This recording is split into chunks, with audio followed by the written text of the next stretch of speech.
కాళ్లలో నొప్పి, నరాల వాపు వంటి లక్షణాలతో బాధపడుతున్నారా? వెరికోస్ వెయిన్స్ లో అత్యాధునిక చికిత్స ఏవిస్ వాస్కులర్ సెంటర్. నమస్తే రమ్మగారు. నమస్తే చే రమ్మగారు, ఇదివరకు మీరు చక్కగా చిన్ని చిన్ని కథలు చెప్పేవాళ్ళండి. అవి కూడా కామెడీ కథలు. తెనాలి రామకృష్ణుడు ఇలాంటివి పెద్ద పెద్ద కథలు సిరీస్లు చెప్పిచ్చేస్తున్నారు. మరి సింపుల్ కథలు లేవు. 10 నిమిషాల్లో అయిపోతే 10 నిమిషాలైనా అంటారు. విన్నట్లు అనిపించట్లేదు. అదే మరి మీకు అరగంట కథలు అలవాటైపోయి ఈరోజు ఏమన్నా సరదా కథలు చెప్పుకుందామండి. తెనాలి రామలింగడి కథలు చెప్పుకోవచ్చు, ముల్లా నసరుద్దీన్ కథలు చెప్పుకోవచ్చు. బోల్డ్ ఉన్నాయి కథలు. సరే, అదొకటి ఇదొకటి చెప్దాం. రెండు చెప్పేస్తారా? అదొకటి ఇదొకటి చెప్దాం. తెనాలి రామకృష్ణుడి కథ చూద్దాం. చూడు, ఆయన భలే తెలివైన కథలు కదా. ఒక రోజట తెనాలి రామకృష్ణుడు గారు ఎక్కడికో నడిచి వెళ్తుంటే కొంచెం కన్చీకట్లో ఓ కుర్రాడు ఎవరో ఈయన్ని గుద్దాడు. ఇట్లా వెళ్తూ భుజంతో ఈయన కేకలేసాడు. ఏంట్రా అబ్బాయి అని కేకలేసేసరికి చూడలేదంటే చూడలేదంటే ఒక పెద్ద చిన్న లేదు నీకు, చూసుకోబా, అంత చూసుకొనితనం ఏమిటి, కనపడుతున్నావు, నువ్వు నాకు దూరం నుంచే కనిపించావు, నువ్వు ఏటో చూస్తూ నా మీదకి వచ్చి గుద్దేవు అని కేకలేసాడు. ఇది జరిగింది ఎక్కడ? ఒక చిన్న సైజు మ్యాజిస్ట్రేట్ గారి వాకిట్లో. ఓహో, 3-4 చేరారు. కవిగారిని కుర్రాడు గుద్దేశాడు అన్నారు అని చూశారు ప్రతి వాళ్ళు. అక్కడి నుంచి కొద్దిగా పంచాయతీ అయింది. మామూలుగా ఏదైనా ఇలా గొడవ అయితే 4 చేరతారు కదా. ఈ 4 ఏం చేశారు, ఆ మ్యాజిస్ట్రేట్ గారిని రండి బయటికి, ఇక్కడ ఏమైందో చూడండి, తెనాలి రామలింగడి గారిని కుర్రాడు ఎవడో కొట్టేసి వెళ్ళిపోతున్నాడు అని కేకలేసరికల్లా ఆయన బయటకు వచ్చాడు. తీరా చూస్తే ఈ కుర్రాడు ఆయనకి తెలుసు, వాళ్ళు చుట్టాలబ్బాయే. ఓహో, మ్యాజిస్ట్రేట్కి చుట్టాలబ్బాయి. అప్పట్లో ఏదో న్యాయాధికారులు అంటారు కదా, ప్రాడ్వివాక్కులు అలాంటి పేర్లు ఏవో ఉండేవి. న్యాయాధికారి, నేను ఈజీగా మ్యాజిస్ట్రేట్ అని చెప్తున్నా. ఏముంది ఇందులో అన్నట్టుగా, ఎరా ఎందుకు దేవు అని అడిగాడు. నేను చూడలేదండి అన్నాడు వాడు. అనేసరికి చూడలేదేంటి, వీడిని నువ్వు కేకలేయాలని రామలింగడు స్ట్రైట్గా నుంచుని ఉన్నాడు అనమాట. వాడిని దండించి వెళ్ళాలని, లేకపోతే ఇంకా నన్ను చేశాడు, రేపొద్దున ఇంకోళ్ళని చేస్తాడు. వాడికి గట్టిగా బుద్ధి చెప్పాలి కదా. అనేసరికల్లా తప్పుకు రూపాయి కట్టి వెళ్ళిపో అన్నాడు ఆయన. ఒక గుద్దుగుద్దే కదా, ఓ రూపాయి కట్టు, సింపుల్గా రూపాయి ఇస్తాడు లేండి కవి గారు, మీరు వెళ్ళండి అన్నాడు. రామలింగడికి ఒళ్ళు మండిపోయింది. ఏమిటి గుద్దుకు రూపాయా? వాడేం చేశాడు, నిర్లక్ష్యంగా ఎడపక్క జేబుల నుంచి రూపాయి తీసి ఆడబడేసాడు. తీసుకోండి అని. ఈయన కాలిపోయింది. మిగిలిన వాళ్ళంతా కొంచెం నవ్వు మొహాలు పెట్టుకున్నారు. చుట్టుపక్కల వాళ్ళు ఏమనుకుంటారు, ముసిముసి నవ్వులు నవ్వుతారు కదా. ఓ గుద్ది ఓ రూపాయి ఇచ్చినట్టు. అంతే కదా. తెనాలి రామలింగడు అన్నాడు. ఆ రూపాయి తీసుకుని ఏం చేశాడంటే కాస్త అటు ఇటు చూసి ఈ న్యాయాధికారి మొహం మీద పెడేయాలని ఒక గుద్దాడు. అన్నారు చుట్టుపక్కల ఉన్న జనం అంతా. ఆయన ముక్కు మొహం మూసుకున్నాడు. ఏంటండి కవి గారు అన్నారు. గుద్దుకు రూపాయి కదండి, ఇదిగో తీసుకోండి అని ఆ రూపాయి ఎత్తి చేతిలో పెట్టాడు.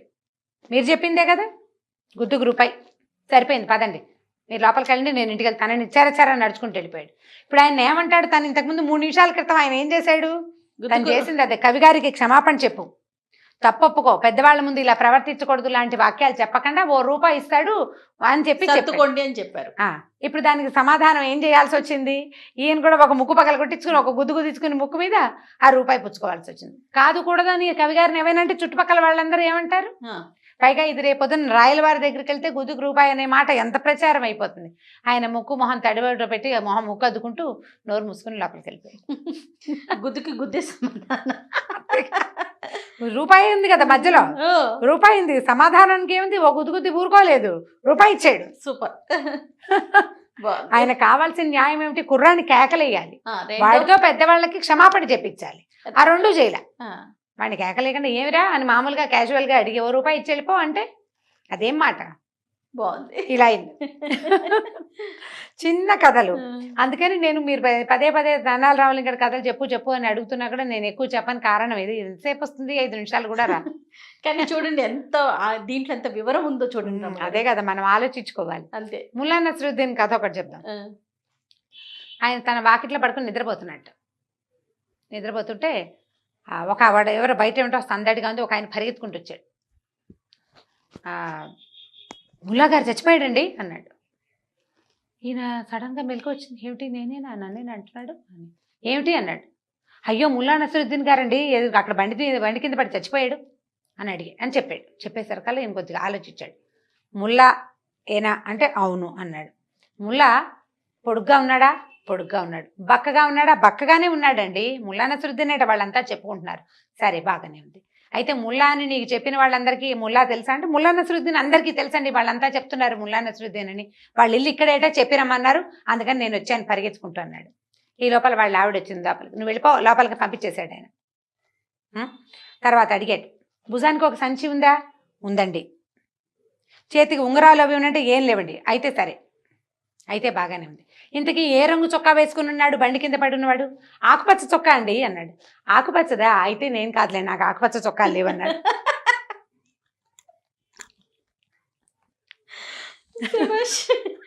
బాగుంది. ఆకుపచ్చ చొక్కా లేకపోతే ముల్లా నసరుద్దీన్ కాదు. ఎందుకంటే ఆకుపచ్చ చొక్కా లేవు ముల్లా దగ్గర. వాడు ఇంకెవడో, ఆ పర్వాలేదు నువ్వు వెళ్ళిరా, నేను పడుకుంటాను, ఇల్లు ఎవరిదో వెతుక్కుని చెప్పుకో అని ఆయన మళ్ళీ పడుకున్నాడు. ఇవి వచ్చిన ఆయనకు అర్థం కాలేదు.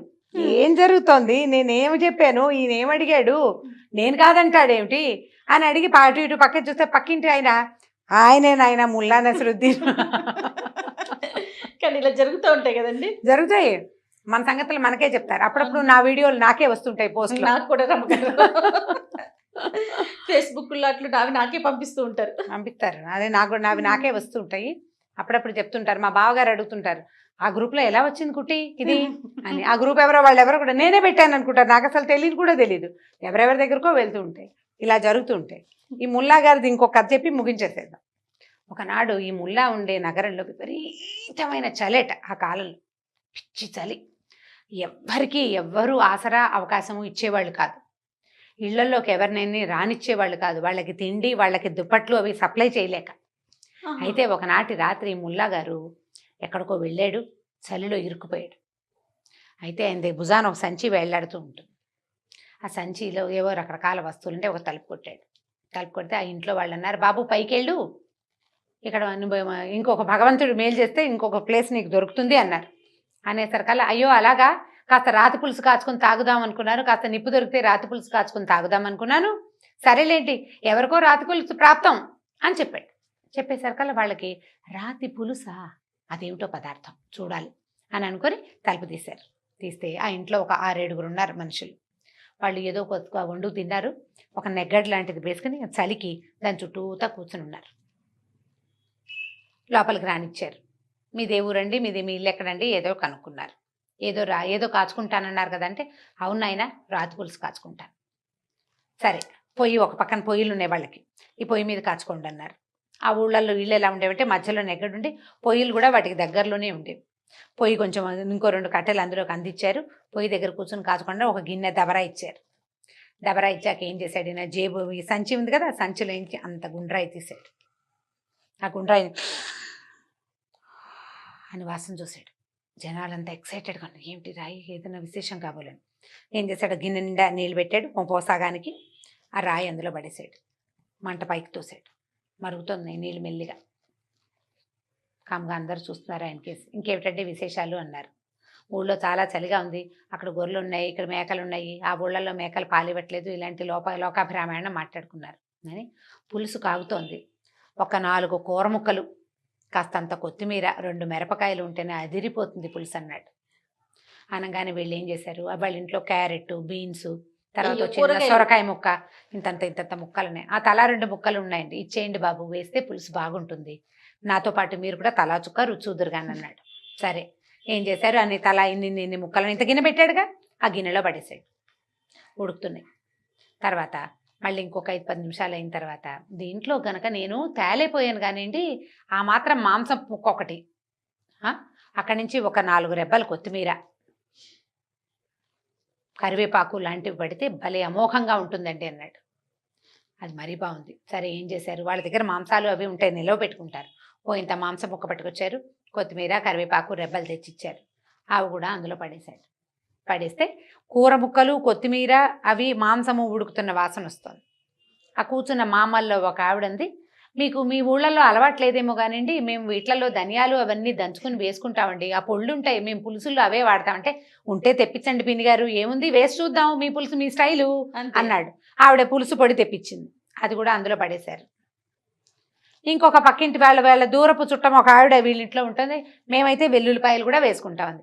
పారేయండి, అవి కూడా 2, ఏం పోయింది, అడుంటాయి, అవి కూడా ఓ పక్కన 2 వెల్లుల్లి గడ్డలు కూడా చితకొట్టి ఆ పులుసులో వేశారు. మొత్తానికి మరిగింది ఇల్లంతా ఘుమ ఘుమ ఘుమ ఘుమలాడిపోతోంది. ఎంత వాసన వచ్చేస్తుందో. అయిపోయింది, రెడీ అన్నాడు. రెడీ అనగానే ఒట్టి పులుసుతోటి ఏం తింటాడు పాపం అని చెప్పి వాళ్ళు రొట్టె ముక్క ఒకటి పట్టుకొచ్చి ఇచ్చారు ఆయనకి. మరి ఇంత గిన్నెడు పులుసు కాచాడా, తాము కూడా తలా 2 రొట్టెలు తెచ్చుకున్నారు. ఈయనకు 4 రొట్టెలు అంతంత రొట్టెలు ఇచ్చారు. ఈ పులుసుని తలా ఒక కప్పులో పోసుకున్నారు. శుభ్రంగా ఆయనకి రొట్టెలు మాత్రం 4 అందించారు. నలుచుకుని తినేశారు. బాగుంది వాసన అనుకుంటూ సంతోషించారు.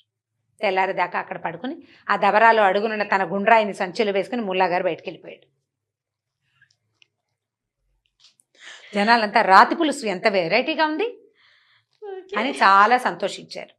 ఆయన వెళ్ళిపోయాక మర్నాడు పొద్దున వీళ్ళంతా కూర్చుని ఆలోచించి ఆయన చేసిందేమిటి, మనం చేసింది, మనం ఇచ్చిందేమిటి, ఏమిచ్చాం, మనం తిన్న పదార్థంలో ఏముంది, రాయి వల్ల ఏమొచ్చింది అనేది ఆలోచించుకున్నాక వాళ్ళకి బాగా అర్థమైంది. ముల్లాగారు మళ్ళీ ఎప్పుడూ ఆ ఊరు రాలేదు. భలే ఉంది రమ్మగారు. మీరు ప్లాన్ నిదానంగా వినాలన్నమాట. ముల్లా కథలు చాలా బాగుంటాయి. కాకపోతే నేను ఎక్కువ చెప్పాను. మన వాళ్ళు బీర్బల్ కథలు చెప్తేనే వాళ్ళ కథలు ఎందుకు చెప్తున్నారు, కొంతమంది ప్రశ్నలు వేశారు. ప్రశ్నలు పట్టించుకోవద్దండి, కథ చెప్పటమే మన ముఖ్య ఉద్దేశం అంతే.